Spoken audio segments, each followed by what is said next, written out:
Hello, I'm Jenny Honican, agency consultant with Kite Technology Group, and welcome to another episode of Consulting Corner. In today's episode, I'd like to show you some recent browser updates that you may have missed. Let's hop into Epic. The first thing I want to show you are the updates in the Resource Center. You may or may not have been in here before, but you can read your release notes, you can see some announcements, but these epic overviews here are actually videos that will take you step by step through videos of how to do different workflows in Epic. And they've added a lot more servicing and general workflows in here. Used to be it was just accounting. The same thing in the Resource Center are these step-by-step tutorials. Now, these are different. They're not videos, but they will literally take you step by step. So again, there's a lot more general and servicing in here. So if you click a workflow, it'll start and walk you through the entire thing. Have you seen the new custom ID field? Epic has applied a custom ID field in here where you can match maybe an ID that comes from another system, like a CRM, that kind of thing. You can enter up to 100 characters to match your other system. Another great feature of this custom ID field is that you don't have to leave it saying custom ID. If you go to Configure, Account, System Settings, and Client Custom ID field, click the Edit button, then you can rename that from custom ID to whatever makes sense for your agency. Like many of the new updates, users don't automatically have access to them. So if this is something that you would like your users to see, just go to their security groups under security groups and configure, find the group. I have the servicing group open here. You're going to have to turn it on for insured clients and prospects. And now with these new Epic screens, it's easy to just go in and look for the custom ID checkbox, check it, and save. The custom ID field is for your information only. It is not reportable, and you cannot locate clients based on it.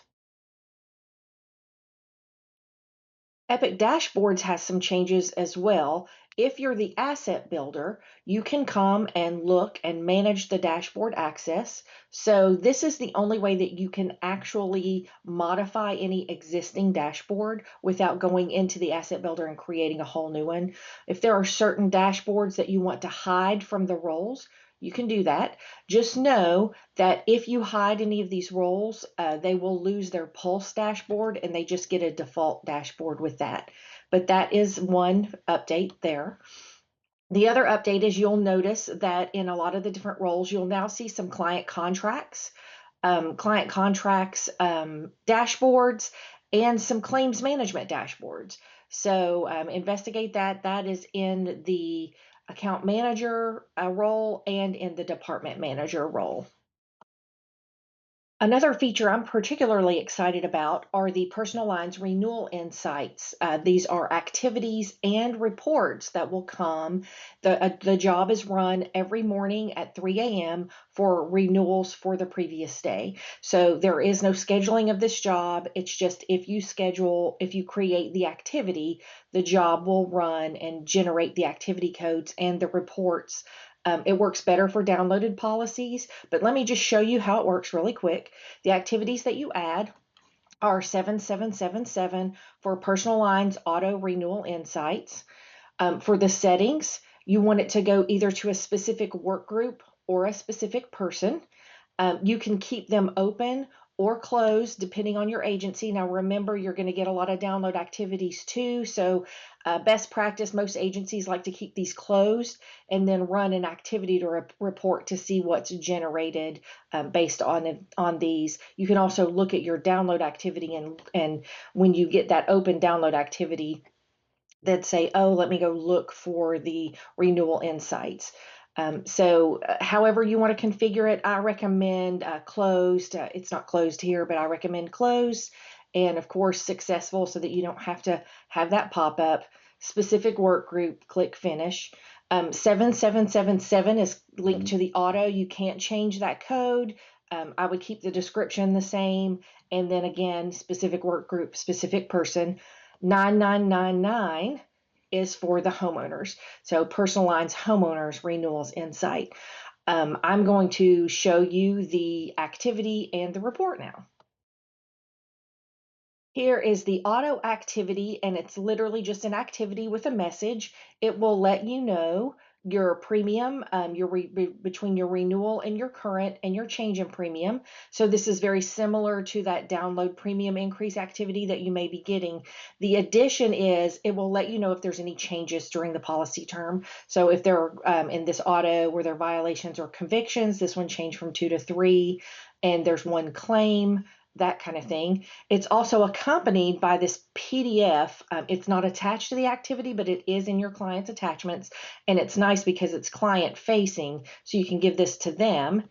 And here you can see the current versus renewal premium, and you can see any driver information that changed. It goes through all of the drivers, and it will also go through all of the vehicles as well.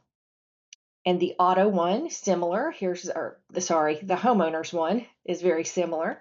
It's going to show you your changes, anything that updated, and then you also get this homeowners renewal insight where it shows changes to the property, and coverages and risks and things like that. So very cool, useful tool for personal lines.